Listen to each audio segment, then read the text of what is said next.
Also here present is Dr. Casey Ude, the Honorable Attorney General of Ebonyi State. And we have Barrister Sule Shuaibu, Honorable Attorney General of Kaduna State, Barrister Jumai Tanazumi, Solicitor General, is the Honorable Attorney General of Borno State, and the Honorable Attorney General of Cross River State. Also, Adango, Senior Advocate of Nigeria, Honorable Attorney General of River State. Chief Moses Ijodonwa is also part of this event. Mr. Speaker, you're welcome. With due respect, invite Dr. Ben Uruchi Odo, Honorable the Attorney General.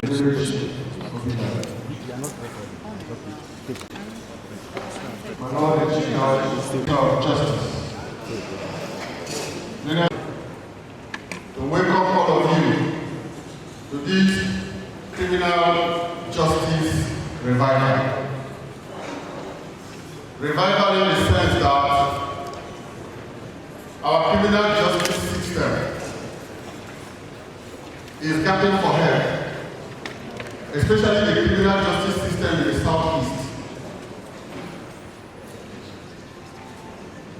It is in the deteriorating state, and it has affected investors' confidence in the Southeast Nigeria.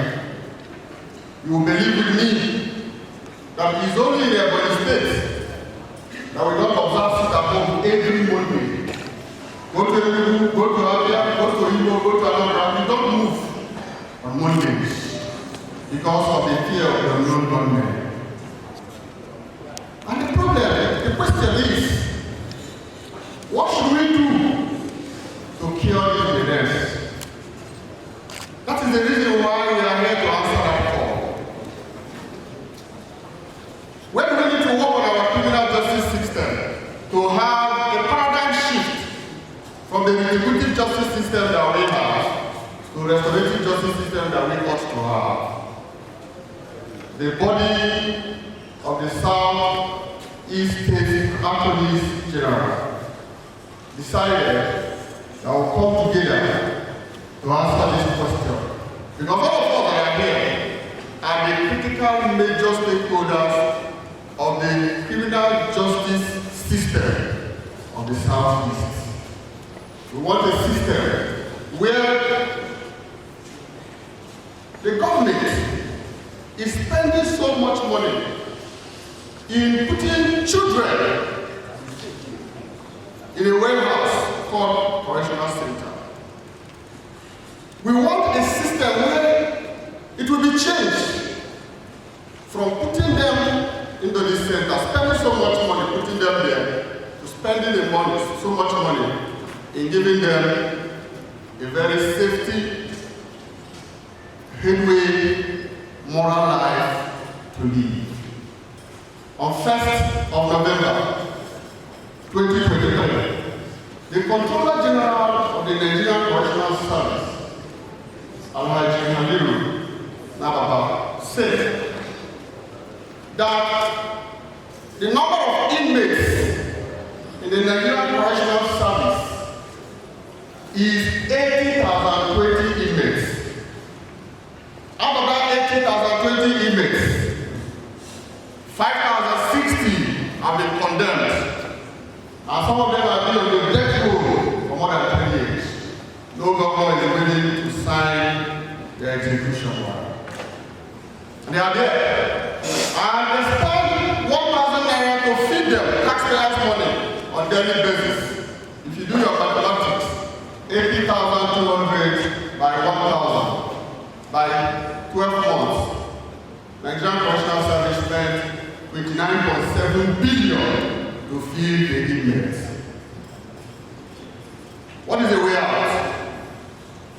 One of the reasons why we are gathered here is to formally look at the inherent lacunas in our legal framework and see what kind of criminal justice system is befitable enough for the people of this region, knowing where we are coming from. We are also going to be making formal presentation. National Service Bill, with the recent amendment, the Nigerian Correctional Service has been moved from the exclusive legislative list to the concurrent legislative list, which means each state can have its own federal state correctional service law. If you go to our custodial centers, you discover that 90% of the inmates are state offenders. Because they are state offenders, it is incumbent that we have our own state custodial centers. The Southeast bodies of Attorney General are tilted towards domesticating, adopting these modern correctional service in Ebonyi.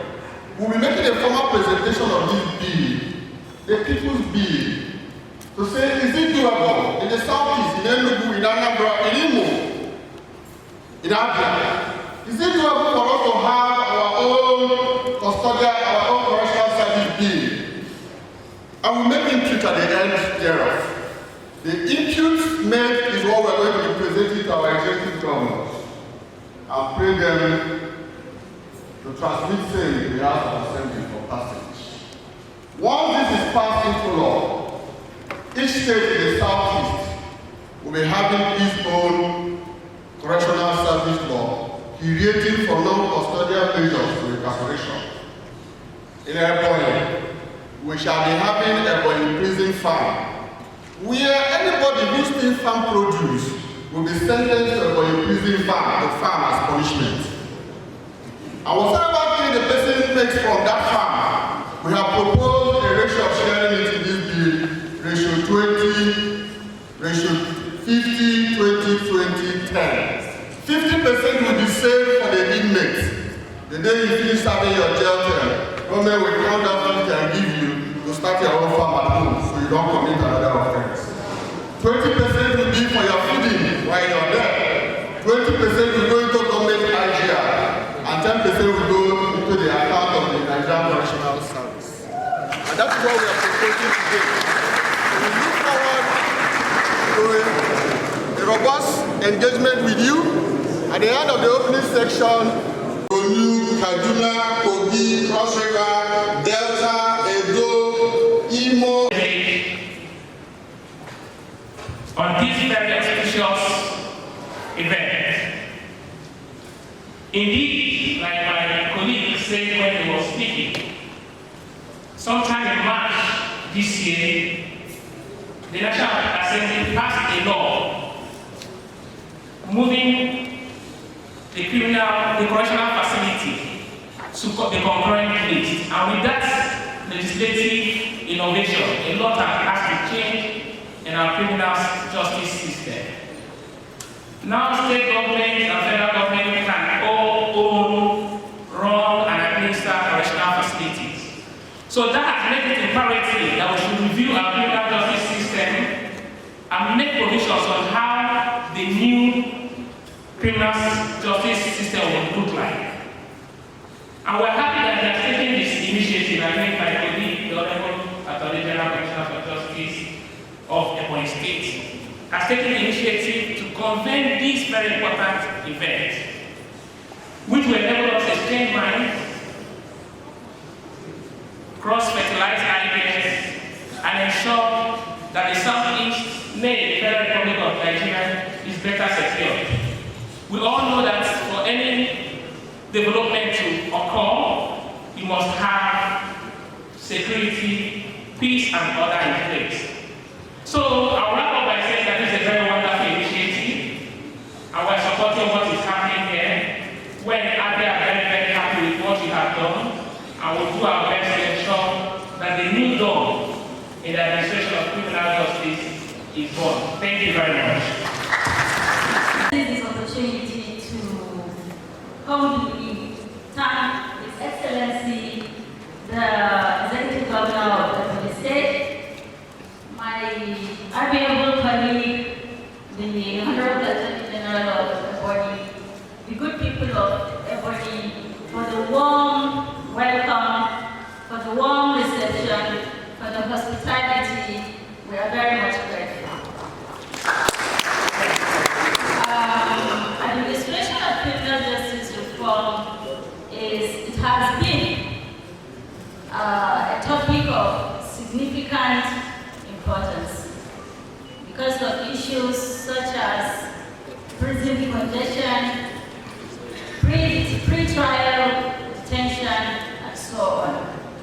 So the administration of criminal justice reform, I believe, is a reform towards access to justice, legal aid and access to justice, prison reforms, anti-corruption efforts, retributive and restorative justice, human rights protection, and so on and so on.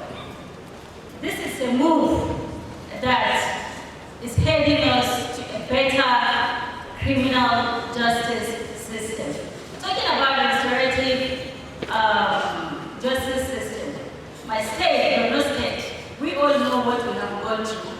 And we are also on the path of seeing how we can use restorative justice to make the citizens of our state have access to justice, fairness, and rule of law. I would like to say very much thank you for the honor given to me for these goodwill messages.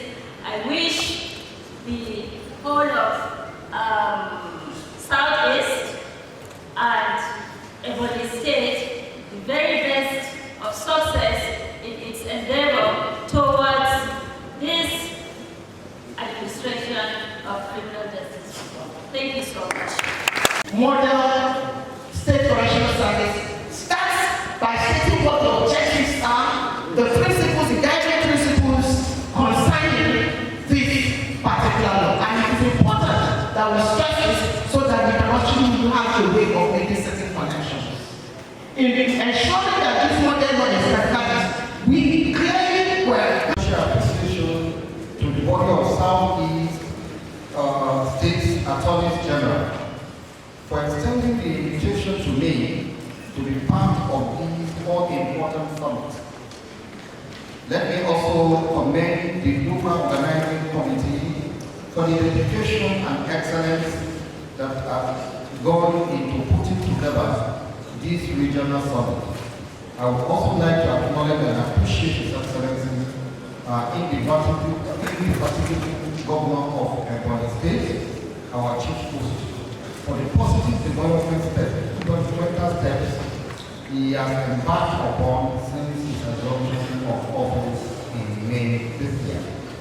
It is particularly heartwarming that the chief law officers in the Southeast have a noble base with this initiative of promoting criminal justice administration in Nigeria. The summit also serves as an avenue for promoting access to both civil and criminal justice in terms of development of alternative dispute resolution, otherwise known as ADR, and coordination between national corrections to ensure standardization and uniformity in correction beyond national borders and drug distribution from successful address this distinguished audience on this great occasion of Southeast Special Policy Summit on Criminal Justice Reform. This is the first in the series of programs lined up for this Special Policy Summit. Criminal justice system may be conceived as the collective institution through which an accused offender passes until the accusation has been disposed of or their Senate punishment concluded. The system typically stands on the tripod: the law enforcement institutions, such as police, sheriff, the judiciary and legal profession, and the correctional institution, such as the prison and the reformatory form. The design of any country's criminal justice system is a reflection of its social and cultural orientation.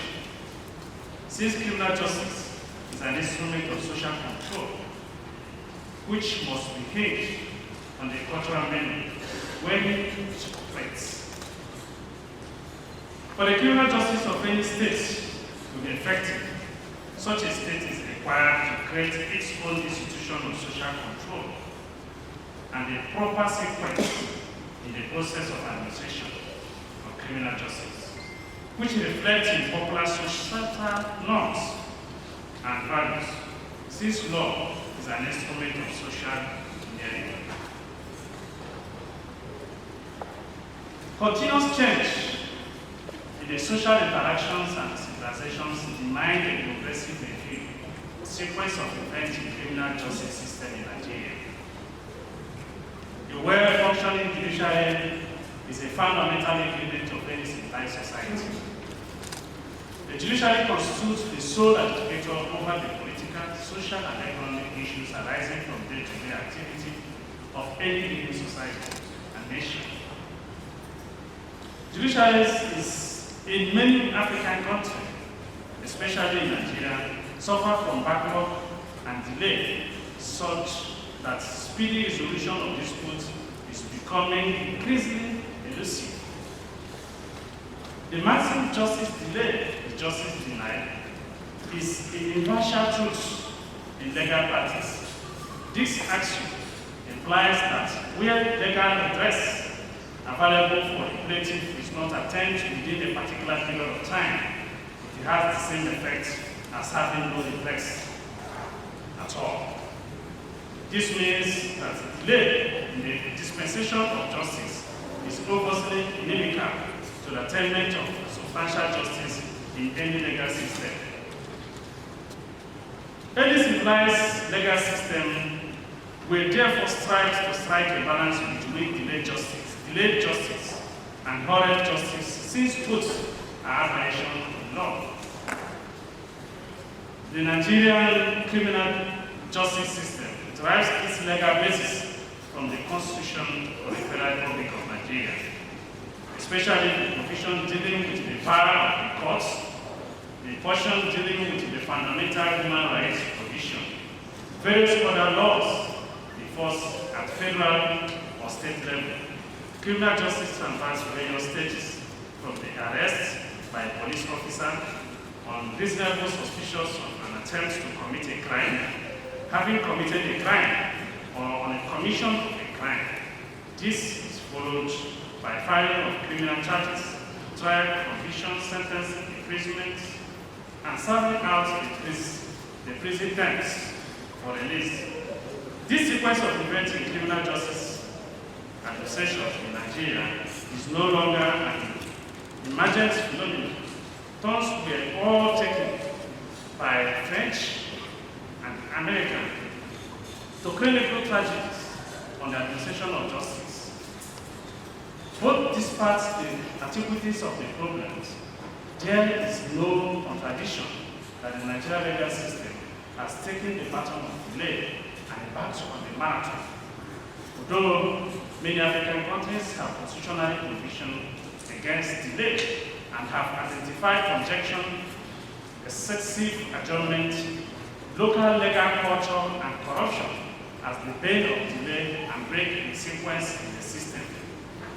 Nevertheless, the problem continues to be a feature in Nigerian courts. The attainment of any civilized criminal justice system entails prescriptions of private contention, self-help, violence, mob action, and quietly addressing disputes efficiently by sending well-reasonable or reasoned officials and formally specified sanctions in accordance with rules prescribing acceptable as well as reprehensible behaviors in our communities. Since Section 36, Subsection 1 of the Constitution of the Federal Republic of Nigeria, 1999, as amended, in this regard, the said section provides, in the determination of civil rights and obligations, including any questions for determination by or against any government authority, a person shall be entitled to fair hearing within a reasonable time by a court or other tribunal established by law, and constituted in such a manner as to secure its independence and impartiality. In Nwifuru versus Ogbonna, Fagbemi Jesse maintained that the right to be heard is so fundamental to the adjudicatory process that it cannot be compromised on any ground. The Nigerian criminal prosecution has evidently lingered for an average period between 6 to 10 years, or even more, to complete. For example, in the case of Arido and Morimo versus Elemo, proceeding commenced in October 1960 and took 23 years to reach the Supreme Court of Nigeria. In Beda and others versus AG of Oyo State, as we learned when we were in Faculty of Law at Ebonyi State University, the evidence appeal was still pending. The evidence appeal was still pending when he was executed in such like cases. This special summit, I believe, is designed to bring together key stakeholders in criminal justice administration from different jurisdictions to exchange ideas, synthesize and synergize on solutions to eradicate delay and congestion in criminal justice system. The focus of this policy summit is a comprehensive, systematic, and practical training and capacity building on restorative justice principle, plea bargain, victim compensation programs, and other non-custodial options in criminal justice administration. The summit is a unique one, opportunity to all key stakeholders in criminal justice delivery to acquire some professional knowledge and skill about this concept that are globally recognized as viable alternative to retributive criminal justice system we are practicing today in Nigeria. Distinguished ladies and gentlemen, as you are all aware, much of this criticism leveled against the justice delivery system in Nigeria is about incessant delay in the administration of justice. The summit aimed to deliberate, highlight the relevance of alternative dispute resolution, plea bargain and restorative justice in informing civil and criminal justice system. These methods are considered simple, practical, and cost-effective approach to crime management, caseload reduction, and prison decongestion. One of the major challenges to economic development and democratic stability in Southeast Nigeria presently today is the deteriorating state of the criminal justice system, leading to a high state of insecurity and poor investor confidence. Realizing the magnitude of this problem, successive governments at various levels, local, state, and federal, have initiated programs and projects aimed at improving the state criminal justice delivery and access to justice generally. Regrettably, distinguished ladies and gentlemen, most of these efforts have failed to produce the desired outcome, either due to the flawed designs or implementation or in disregard for the need for innovative reform that combine the current retributive system, justice system with a restorative and reparative approach. Current trend in criminal justice administration, as exemplified by the countries such as Norway and Netherlands, had already mentioned by the Attorney General of the Federation. I would have just skipped this, but I have some little remark to make on it. This innovation, this is a move towards more innovative problem-solving approach, elucidating by the principle of restorative justice, victim-offender mediation, victim compensation, and other non-procedural options for disposing crime. Plea bargain and other crimes diversion mentioned are also increasingly becoming key tools for improving the core state of criminal justice delivery. Despite the importance and widespread global acceptance of the efficiency in promoting. That was the keynote address from the very good governor of Ebonyi State of Nigeria. Please can we appreciate His Excellency one more time? Thank you very much, Your Excellency. Thank you very much. Thank you very much.